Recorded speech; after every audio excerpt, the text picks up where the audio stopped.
এদিকে তাইজান এবং রাজা মহাগুরুর সাথে দেখা করতে স্বর্গে যান, কিন্তু তারা দেখা করতে পারেন না। স্বর্গের দ্বাররক্ষী তাদের জানায় স্বর্গের দেওয়া অভিশাপ কোনোভাবেই ওঠানো সম্ভব নয়। সময় কেটে যায়। সেই শয়তান বাচ্চা নেজা এখন 1 বছরের হয়ে গেছে, কিন্তু রাজা ও রানী তাকে প্রাসাদের বাইরে যেতে দেন না, যাতে সে গ্রামের মানুষের কোনো ক্ষতি করতে না পারে। কিন্তু নেজা ঘরে বসে বোর হচ্ছিল। রানী তার কাছে এলে নেজার দেখা মজার ছিল।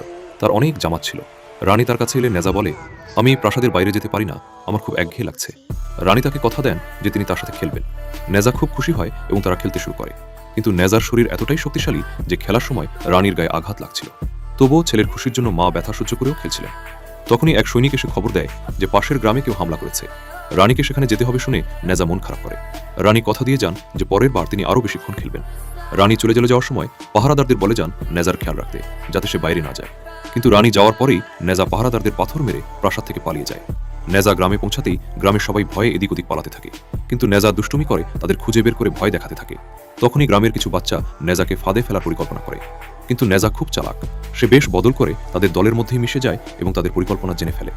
বাচ্চারা ভেবেছিল নেজাকে গর্তে ফেলে দেবে, কিন্তু নেজা নিজের মুখোশ খুলে তাদেরই ভয় দেখিয়ে দেয়। উল্টো বাচ্চারা ভয়ে পালাতে গিয়ে নিজেরাই আহত হয়। নেজা যখন সেখান থেকে যাচ্ছিল, তখন একটি বাচ্চা তাকে শয়তানের সন্তান বলে গালি দেয়।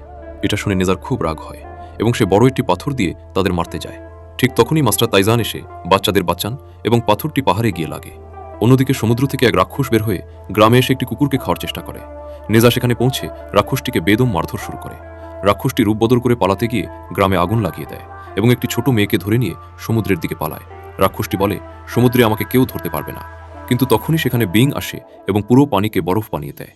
বিং নীলমণির শক্তিতে জন্মেছে, তাই তার কাছে বরফ জমানোর ক্ষমতা আছে। বিং রাক্ষসটিকে হারিয়ে মেয়েটিকে বাঁচায়, কিন্তু নেজা এটা মেনে নিতে পারে না, কারণ সে নিজেই মেয়েটিকে বাঁচাতে চেয়েছিল। এ নিয়ে নেজা আর বিং এর মধ্যে লড়াই শুরু হয়।